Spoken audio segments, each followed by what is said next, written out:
평안하십니까?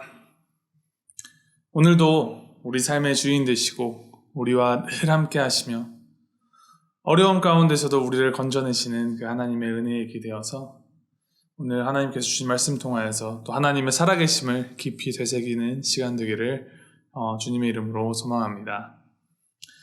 하나님께서 오늘 우리에게 주신 말씀은 출애굽기 15장 22절부터 27절까지입니다. 출애굽기 15장 22절부터 27절까지 말씀 제가 읽어드리겠습니다. 모세가 홍해에서 이스라엘을 인도하며 그들이 나와서 수르 광야로 들어가서 거기서 사흘 길을 걸었으나 물을 얻지 못하고 마라에 이르렀더니 그곳 물이 써서 마시지 못하겠으므로 그 이름을 마라라 하였더라. 백성이 모세에게 원망하여 이르되 우리가 무엇을 마실까 하매 모세가 여호와께 부르짖었더니 여호와께서 그에게 한 나무를 가리키시니 그가 물에 던지니 물이 달게 되었더라. 거기서 여호와께서 그들을 위하여 법도와 율례를 정하시고 그들을 시험하실세. 이르시되 너희가 너희 하나님 나 여호와의 말을 들어 순종하고 내가 보기에 의를 행하며 내 계명에 귀를 기울이며 내 모든 규례를 지키면 내가 애굽 사람에게 내린 모든 질병 중 하나도 너희에게 내리지 아니하리니 나는 너희를 치료하는 여호와임이라. 그들이 엘림에 이르니 거기에 물샘 12과 종려나무 70그루가 있는지라.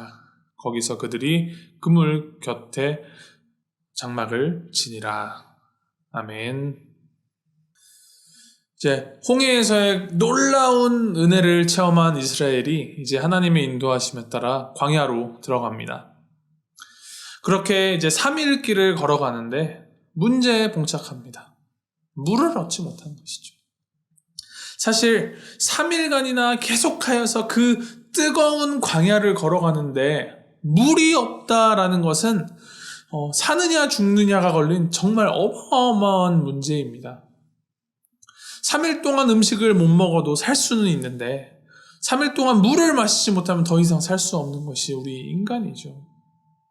그렇게 겨우겨우 마라라는 곳에 도착해서 이제 겨우 물을 찾았나 하는데 물이 너무 써서 마실 수가 없었다고 합니다. 그러자 이제 백성들이 모세에게 원망하기 시작하죠. 처음 이 말씀을 읽었을 땐 고작 3일 전에 홍해 바다가 갈라지는 엄청난 은혜를 겪은 사람들이 어떻게 3일 만에 돌아서서 원망을 하다니 참 이스라엘 백성들이 참 믿음이 없구나라는 생각을 했었습니다. 그런데 그 뜨거운 광야를 계속 걸어가면서 정말 최소한의 물만 마셔가며 3일을 걷고 겨우 물을 찾았더니 그 물이 마실 수가 없는 상태였다면 희망이 보이지 않는 그 순간에 불만과 불평이 나올 수밖에 없겠구나 하는 생각이 듭니다. 우리 인간은 이 오감에 의존을 하고 또 현재의 상태와 현재의 감정에 이끌려서 살아가는 어떻게 보면 연약한 존재이기 때문에 어떻게 3일이나 그들이 그 광야길을 잘 걸어갔다라는 생각을 해본다면 저의 그 처음 생각과 반대로 이스라엘 사람들이 상당히 인내심이 대단한 사람들이 아닐까 하는 생각이 들기도 합니다. 이제 그때 모세가 하나님께 부르짖어 기도를 하고 하나님께서 시키시는 대로 한 나무를 그 쓴 물에 던졌더니 그 물이 단물이 되었다라고 합니다. 이제 그리고 하나님께서 이스라엘에게 말씀하십니다. 26절 말씀 제가 읽어드립니다. 이르시되 너희가 너희 하나님 나 여호와의 말을 들어 순종하고 내가 보기에 의를 행하며 내 계명에 귀를 기울이며 내 모든 규례를 지키면 내가 애굽 사람에게 내린 모든 질병 중 하나도 너희에게 내리지 아니하리니 나는 너희를 치료하는 여호와임이라. 이것은 모두 하나님께서 이스라엘 백성에게 하나님이 누구이신가를 가르치시기 위함이었습니다. 3일 전 홍해에서 정말 놀라운 기적의 승리를 거두었을 때에는 소리 높여 하나님을 찬양하던 하나님을 향한 마음이 정말 굳건한 줄로만 알았던 이스라엘에게 이제 정반대의 상황을 주십니다.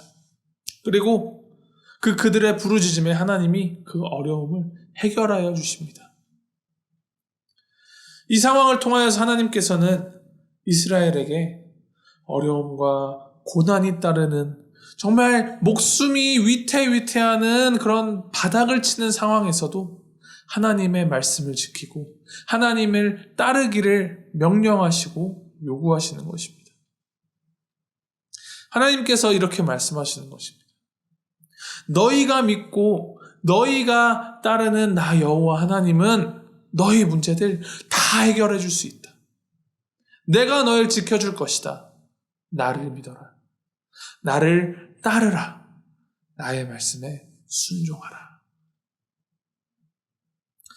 하나님을 믿고 따르는 것은 우리의 조건이나 우리의 감정이나 우리의 환경으로 인하여서 좌지우지 되어서는 안 되는 것입니다.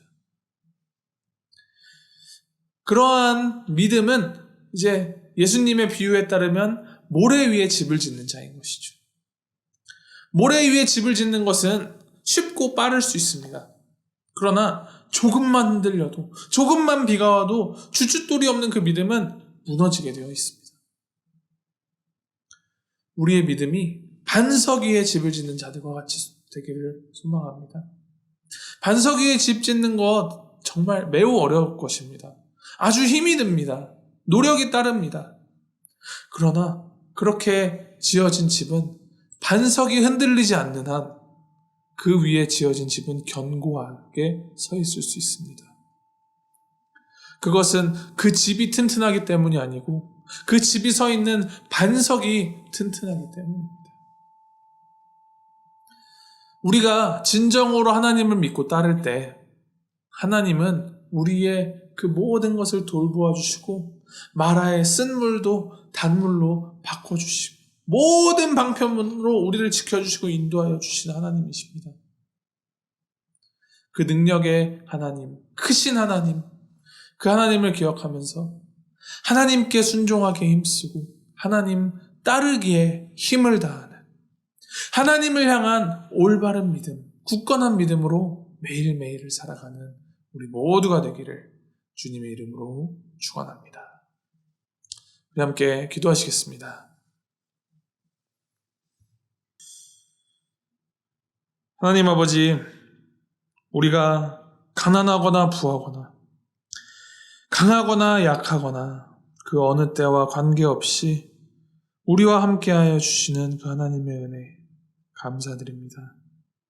하나님, 우리가 늘 우리와 함께하시는 그 하나님만을 굳세게 붙잡고 하나님만 믿고 따르는 믿음의 백성들 되기를 소망합니다. 어려울 때에도 고난할 때도 죽을 것 같은 상황에서도 이 나의 상황 때문에 절망하거나 하나님을 저버리지 않게 하시고 때에 따라 완벽하게 공급하여 주시는 그 선하신 하나님의 은혜와 그 섭리를 기대하는 마음으로 하나님께 기도하기를 멈추지 않고 하나님 따르기를 그치지 않는 우리가 되도록 주님 인도하시고 붙들어 주시고 함께하여 주시옵소서. 예수 그리스도의 이름으로 기도하였습니다. 아멘.